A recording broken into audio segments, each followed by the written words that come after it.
Welcome into sportsbookreview.com. My name is Christopher Giannini, and this is the week number 5 big game preview for college football. Thank you so much for joining me this evening. I appreciate it. Before we get started, remember, go to sportsbookreview.com for all of your gambling needs. It's a one-stop shop, guys. Every sport on the damn planet's about to be played in a minute. All right, we got hockey starting their preseason. We've got basketball starting their preseason. And then we're in the thralls of football, college and pros. We also have Major League Baseball playoffs. Anything you need sports gambling-wise, you need articles, you need information on teams and games, you want information on different sports books and which one to bet with, go to sportsbookreview.com. They got it all. If you just want to see what all the odds are on all the games for everything, go to sportsreview.com. They've got a page for that. Let's get into the show. First game up. This is the biggest game of the weekend, in my opinion. This is where game day should have been. I think they're playing a little bit of politics by not wanting to go to a game that CBS is hosting. They're going to eventually have to do that at some point in time. But this weekend, the biggest game in the country is going to be happening in Tuscaloosa. Ole Miss Rebels are heading down, I guess that's Highway 78, into Alabama. And Alabama's playing host to the Rebels. Let me tell you where this game is going to start and end. It is going to start and end with the one man who has basically made it his life's work for the last at least 2 years, possibly the last 5 to 6 years, to be a thorn in one Nicholas Saban's ass. And that is Lane Kiffin, the head coach of Ole Miss. Lane has had more fun trolling and picking fun and all of these things, and all of that's well and good. But you know it doesn't matter at all if he doesn't beat Bama. I think this is the week this team goes down. We can stop hearing about the streak of all the games against former Saban assistants. We can stop hearing about all of that mess. I think Ole Miss is going to go into Tuscaloosa, and I think they're going to hang 50, maybe 60 points on Alabama. I don't think this defense is very good. I think Ole Miss's offense is outstanding. Now, that doesn't mean Alabama's offense isn't very good as well. Defense, pretty good. Offense, really good. Bryce Young, they got a young quarterback also. I will take Matt Corral over him all day right now. All day long right now. I think they are going to put up points in bunches. I don't think a lot of punting is going to happen in this game, okay? Just my opinion. Now, let's give you the numbers. Alabama is laying 14.5 points. I think that's absolutely absurd. I thought this should be a touchdown line at best. I understand I have a lot of biases that I have to overcome, but for it to be that far off is just ridiculous to me. This is all Alabama mystique. This is all laundry. This is all the last decade. We've seen them roll over everybody. They didn't roll over Ole Miss last year. That Ole Miss team isn't as good as this Ole Miss team. And here's the number that scares me. Here's the number that I can't even wrap my head around.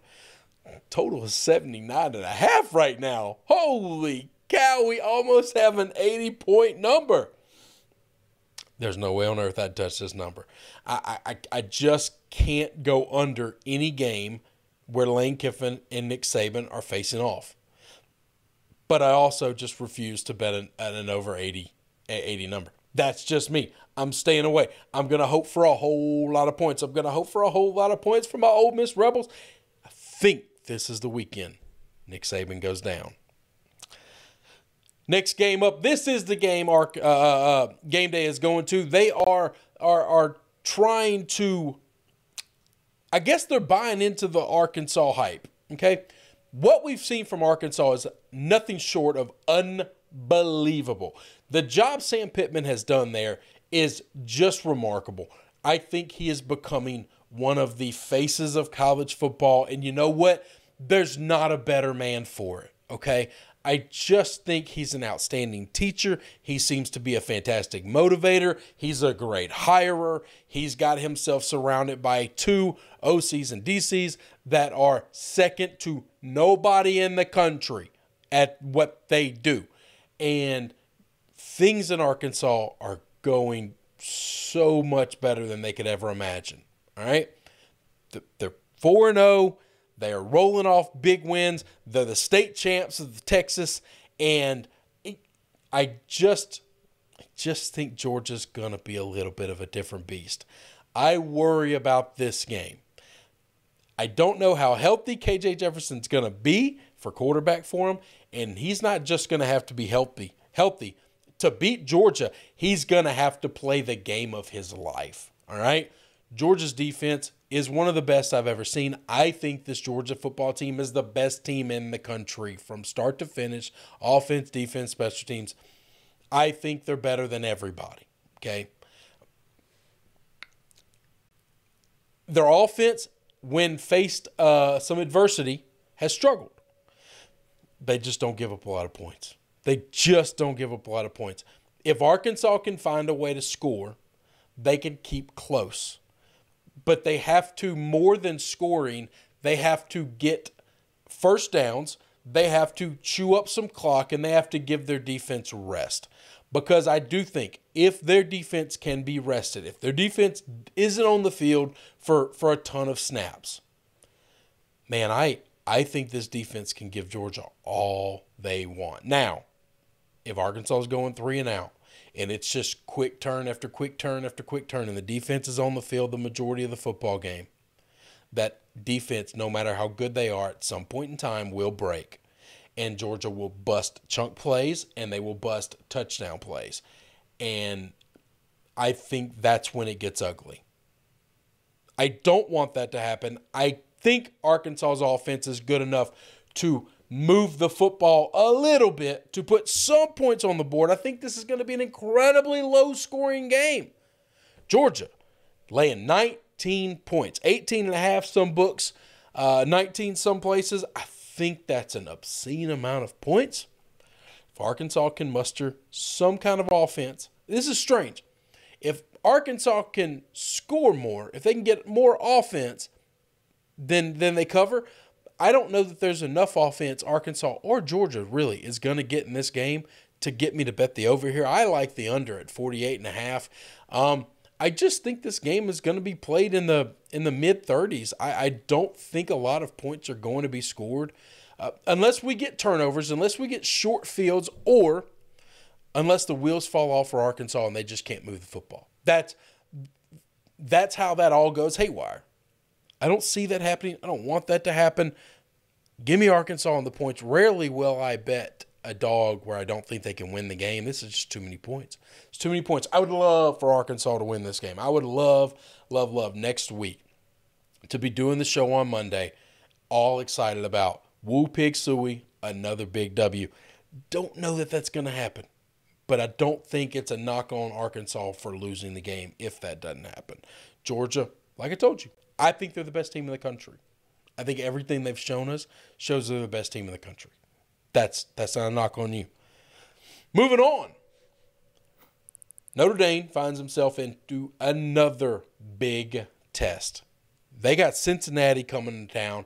Cincinnati is laying 2.5 at Touchdown Jesus at Notre Dame Stadium in South Bend, Indiana. Total of this game is 50.5. I think the total is probably right on the money. I'm scared of that number. I think it's pretty good.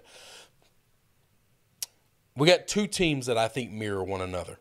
We've had a couple of these matchups throughout the season so far, and I've been pretty dead on about all of them. I think these two teams are identical, okay? I think they want to play the same style of football. I think they both play very, very, very good defense, all right? The defensive coordinator for Notre Dame knows Cincinnati pretty well, as he was their DC for the last, 3-5 years, something like that. And he knows Desmond Ridder. Now, can he stop Desmond Ridder? Because I think Desmond Ridder is one of the best quarterbacks in all of college football. On the other side, Jack Cohn has had glimpses. He has shown flashes of pretty good play. Being able to make a big play. I don't know that he's had like a great game from start to finish, but He's made big plays in big spots when he's needed to. The most important thing Jack Cohn has done is he hasn't made the mistakes. He hasn't screwed the game up. He hasn't turned the ball over in a crucial spot or really been reckless with the football or gotten Notre Dame in a lot of trouble. I think that's going to be important in this game. Here's the weird thing to me, okay? The weirdest thing of all, I think we've got some chicanery going on with the line. All right, this line opened at Cincinnati -1.5. 85% of the bets have come in on Notre Dame. The line's getting bigger. As of right now, it's 2.5. It's going the wrong way. This tells you that all the people who make lines believe they're all going to have Cincinnati. Okay, all of your books are going to have the majority of their money. If Trent, now this is early, okay? This is Aaron Wednesday. This is all early in the week. By game day, I'm very curious as to what the split is on the percentage and what the number looks like. We'll talk about that on the Saturday Live show. That's going to be a point.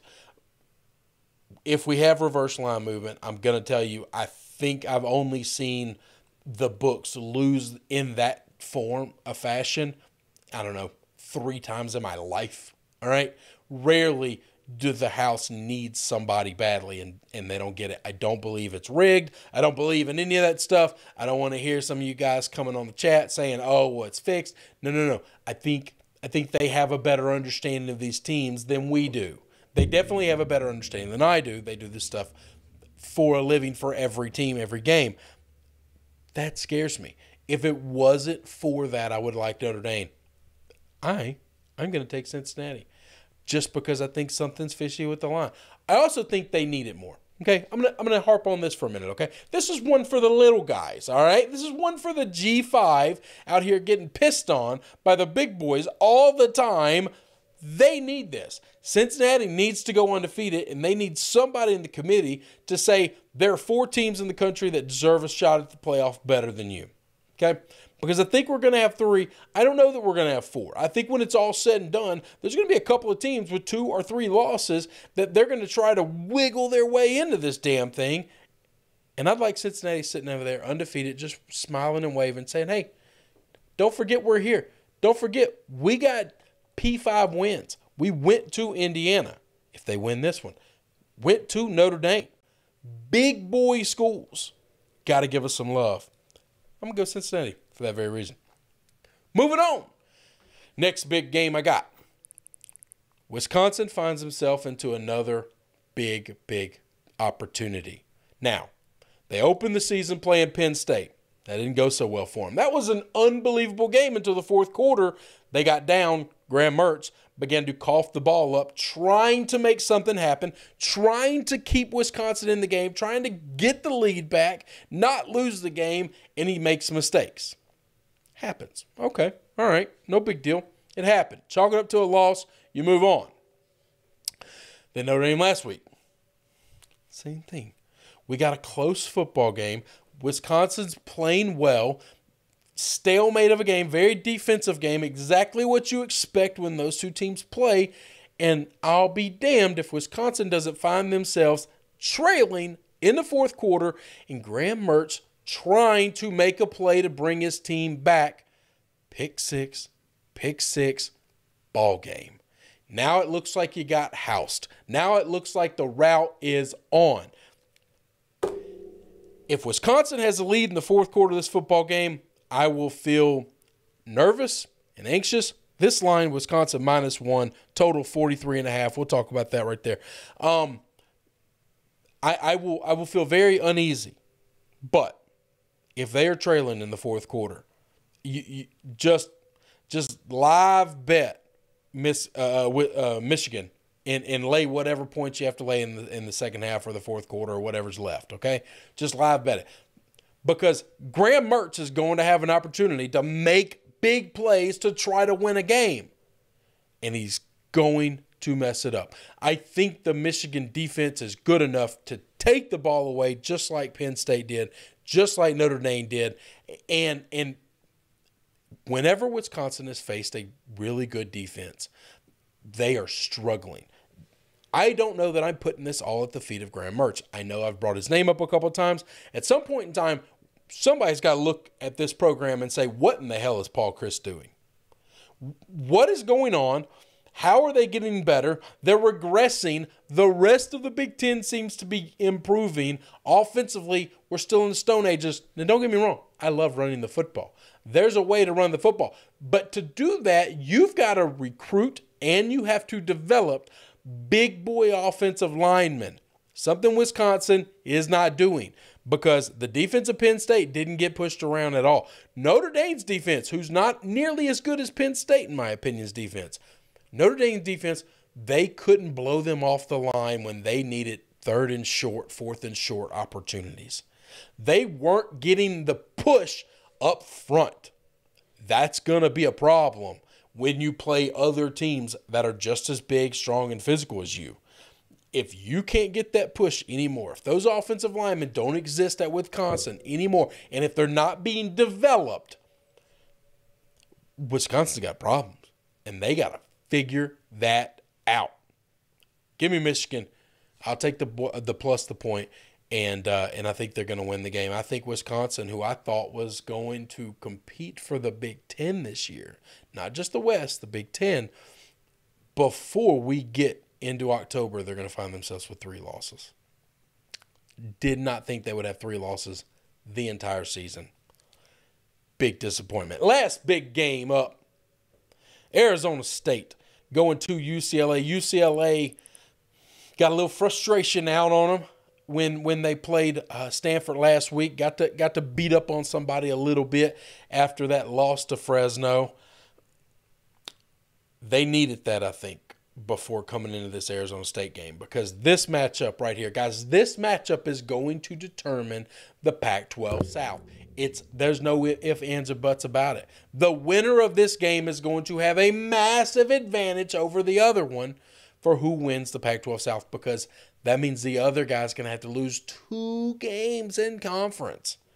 And I don't know that either of these teams are going to lose to any other South team. And there aren't a whole lot of teams in the North, unless you play Oregon, that are going to beat you either. I think this game is important. I think both these coaches know what's at stake. I loved that DTR got back going, showed me some signs, showed me some flashes, looked like he loved playing football last weekend again. Not that he ever stopped, but Fresno was just a tough team that caught him off guard, and they didn't really do a whole lot. DTR is an absolute stud, and he's going to be a game changer in this game. Now, Jaden Daniels, a guy I've loved, a guy I've thought a lot about, a guy I wanted to be good. He was one of my Heisman Trophy hopefuls before the season started. He has not been nearly as good. Now, last week they got to kick the crap out of Colorado. Okay. They struggled when they played BYU. I think BYU's defensive front might be better than UCLA's, but I don't know that. UCLA is big in the front. The front 7, really aggressive. They get after you. I'm really, really curious to see this game, see how it plays out, see how it unfolds. UCLA at home, I think it's a big game. I think they're going to show up. I think I'm going to lay the points with UCLA and take the home team. This total is 55.5. I don't have an opinion or a feeling on it. If you made me pick a side one way or the other with it, I'd probably go over just because I like betting overs and I think it's more fun. Take the Bruins, lay the points.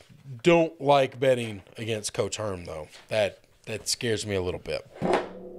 Knocking stuff down over here. You see what's going on with me? Flipping the page.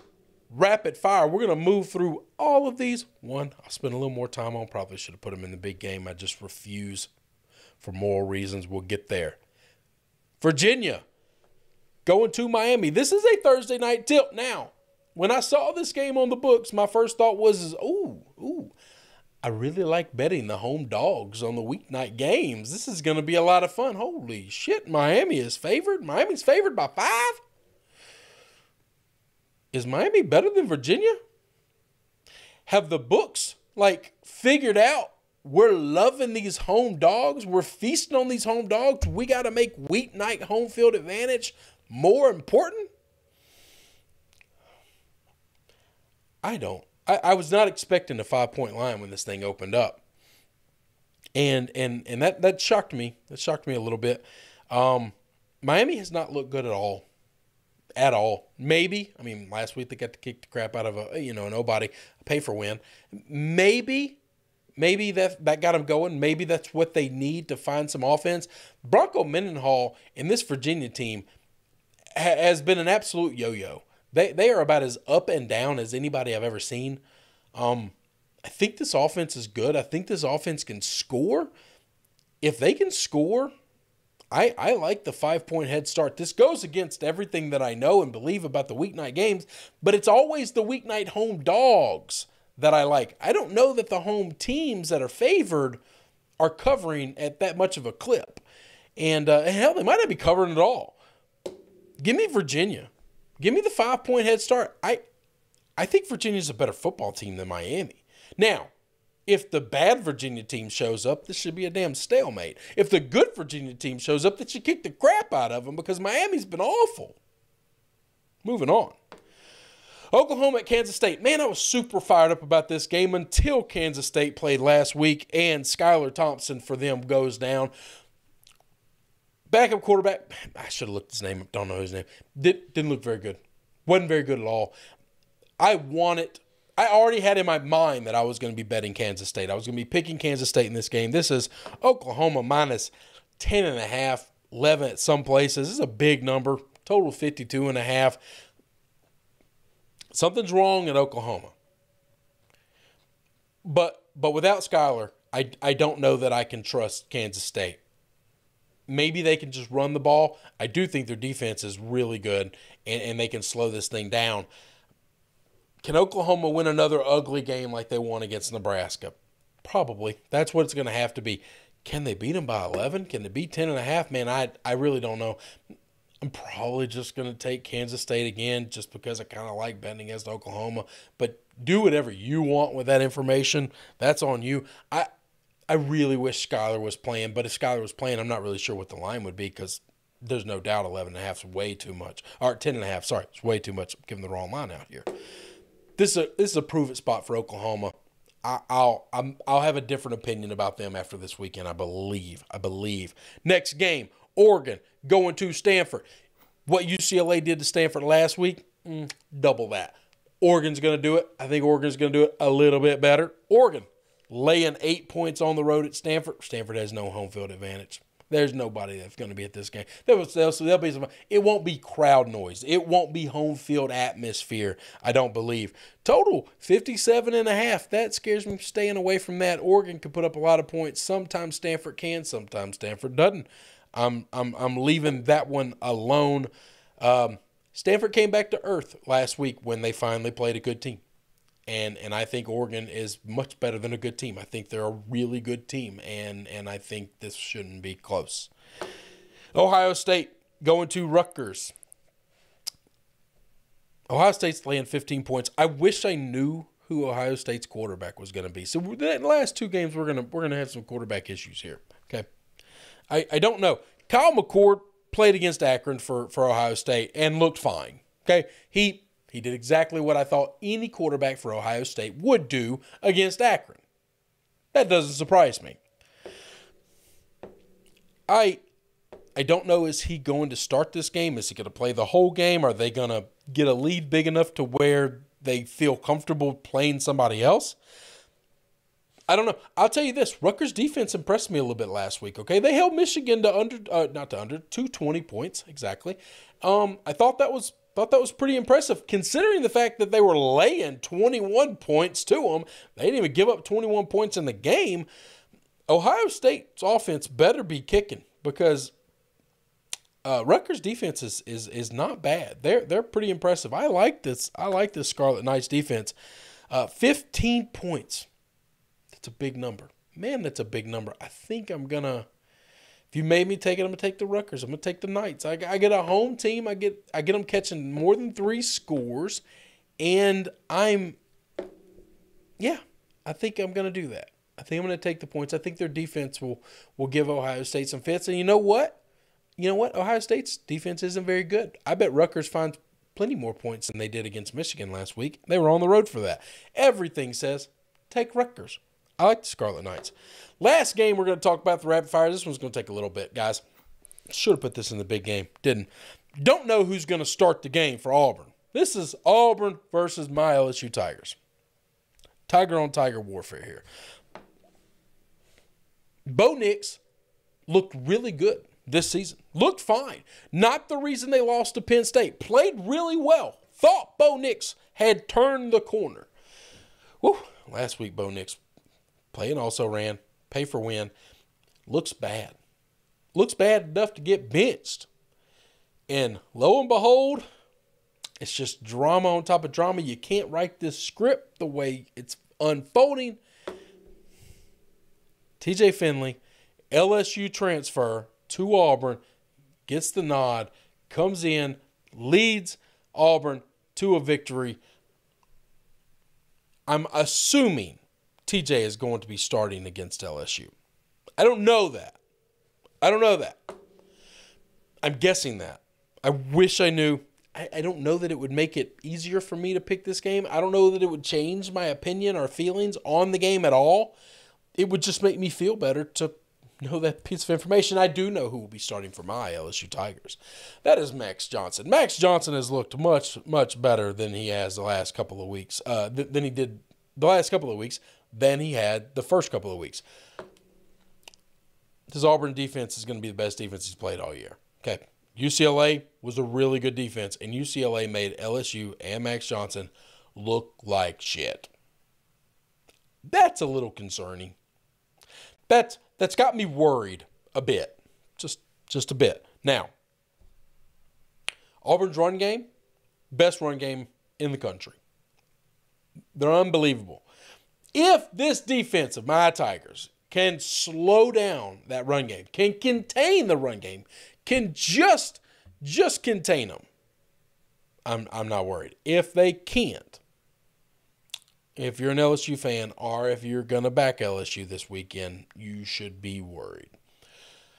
Because if they can't stop the run, that's going to open the pass and things are going to get ugly, and things will get ugly quickly. I'm worried about this game. I don't like that LSU opened up as a favorite.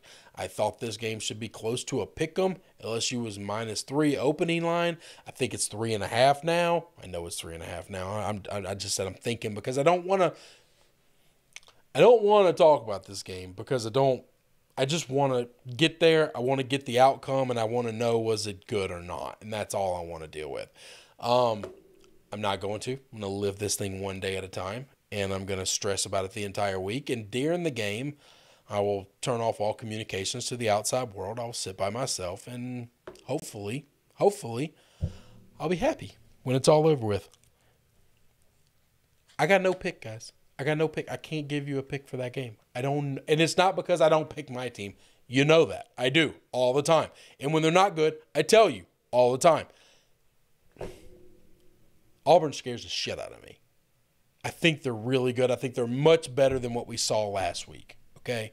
I think they're 1 play, 2 plays maybe away from beating Penn State at Happy Valley in a whiteout, all right?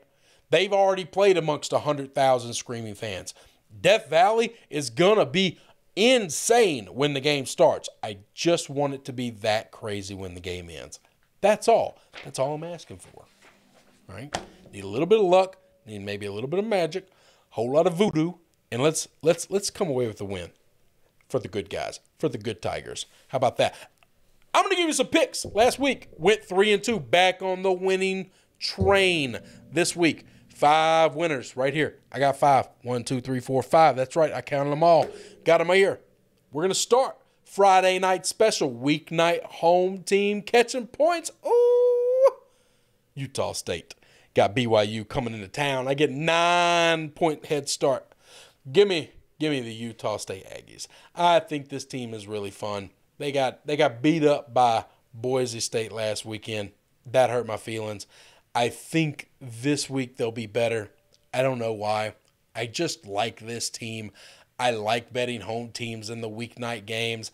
I didn't have the stones to bet Maryland because I don't like Maryland, and I like Iowa. But I'm not betting Iowa. I'm staying away from that game. I'm giving you the Utah State Aggies instead. That's going to be winner number one when we start the live show up Saturday morning. Boston College going to Clemson. Told you all week long, guys. All week long. Boston College catching 16 points. It's too many points. It's just too many points. I think Boston College is going to be in a fight to win this game through the bloody end. Clemson is going to score more than they've scored most of the year because Boston College defense isn't as good as most of the teams they've played. Guess what? Their offense still really ain't good at all. All right. And I think this BC offense will put some points up on that defense. We saw some cracks in the foundation. Clemson, I'm not putting them on upset alert yet, but I am going to take all 16 of those points. My University of Tiger Memphis. My University of Memphis Tigers. How about that? They're going to Temple. That's up there in Philadelphia. Now, historically, Memphis went on a big winning streak, goes up to Temple, and for some weird reason, now these were Matt Rule days, okay? They get their ass whipped. Matt Rule ain't there anymore, guys. They're long from there. Temple is bad at football. Memphis Tigers coming off of the first loss of the year last week at home. We're going to go on the road. We're going to eat some cheesesteaks, and we're going to kick the crap out of some smart kids at Temple. Laying 11 points doesn't scare me. They're going to beat them up. Temple's bad at football, guys. They need to make changes in that program. My Tigers getting it back right. Oregon going to Stanford. Stanford tree's going to fall over one more time. Oregon laying 8. They're the better football team. They're one of the best teams in the country. They're going to beat up on Stanford. Last game.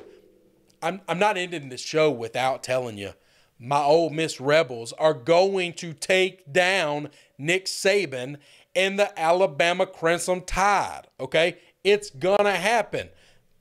I get 14.5 point head start. Give me all those points. See me Saturday when I sprinkle a little bit of magic dust on the money line. It's going to be a great, great weekend to be a Rebel. Thank you so much for joining me. I appreciate all of you, all of your time. I've had so much fun doing this show. Leave some comments. Hit the like button. I appreciate all of that. Tell me what games you like. Tell me what games you want me to talk about that I didn't hit on the opening line show, that I didn't hit on here.